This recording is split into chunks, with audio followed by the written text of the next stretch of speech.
Mitch McConnell raising the white flag today, declaring that there will be no vote on the Republican health care bill before the Independence Day recess. It's not even July yet, of course. He couldn't get his recalcitrant members to a so-called safe space. He pawned off that responsibility to President Trump. We're still working toward getting at least 50 people in a comfortable place. We're going down to the White House at 4 o'clock. The President invited us to come down. The White House has been very much involved in these discussions. They're very anxious to help. Well, is this the way to run a legislative body tonight? We're going to find out. We're joined by someone who knows quite a bit about that. Former Speaker of the House, 2012 presidential candidate Newt Gingrich, author of the #1 New York bestseller, Understanding Trump. And I don't know if you've got any chapters in your bestseller about McConnell and Ryan, but this might be the time to illuminate for all of us. What do you make of where we are? Again, a first-level failure on the part of McConnell right after Ryan did it. I mean, what is going on?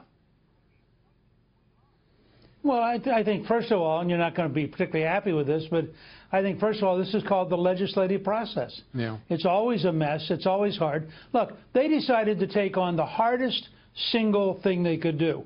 1/5 of the economy, life and death, and a system totally screwed up. They're trying to find a path to get to a reform that'll work. And I give Mitch a lot of credit. Mitch is a very shrewd manager of the Senate. I'm pretty sure I know what happened. He came in over the weekend thinking, if I set a deadline for Saturday, I can squeeze him, I can sweat him, we'll get a couple of small amendments, we'll get this done. By early today, he had talked to enough of these members to realize they're not going to move that fast. And in fact, several of the members were saying to him, unless you take it past the recess, there's no way I'll vote yes. So he did the only thing he could have, which I think is smart. I think that he also learned from how hard it was for Speaker Ryan, who lost the first round. And Mitch could have driven hard this week, lost the first round, but I think it didn't get him very far. Right. The challenge they've got is that they're going to have the president's help, but frankly, this is what Trump is all about. He wants really big change. You don't very often get really big change in the legislative body unless you have a president personally engaged and personally helping make it happen. It's very hard for legislative bodies to produce very large-scale change on their own. I think that Mitch, without question, will be grateful for your elaborate, if I may say, and entirely coherent and acceptable rationalization of failure. But the reality is that neither McConnell nor Ryan were prepared for what they should have known and understood was their responsibility, irrespective of what was to occur, and yet here they are, flat-footed, unprepared, and by the way, one could even suspect them of aiding and abetting in the aggrandizement and lionization of one President Trump, because they're making it impossible for this to happen without his leadership, his intervention in the process to save their necks. Look, I am certain that neither Speaker Ryan nor Majority Leader McConnell is trying to aggrandize Trump. They would both love to get this thing solved. They both realize that this is as hard a thing as they will try to do in their entire career. And I think if there was a mistake made, it was by putting this first and trying to ram it through quickly. I know a fair amount about health care. I've written a book on it. I founded the Center for Health Transformation. I helped reform Medicare in 1996.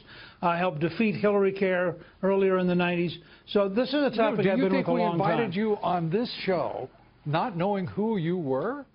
Come on. No, but I'm saying that so the audience will understand.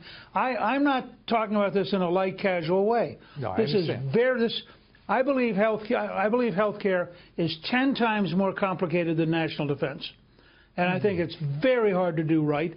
But here's my prediction based on understanding Trump. Trump never gives up. Trump will find a way in the end to get to a signable bill. It may take an extra few weeks.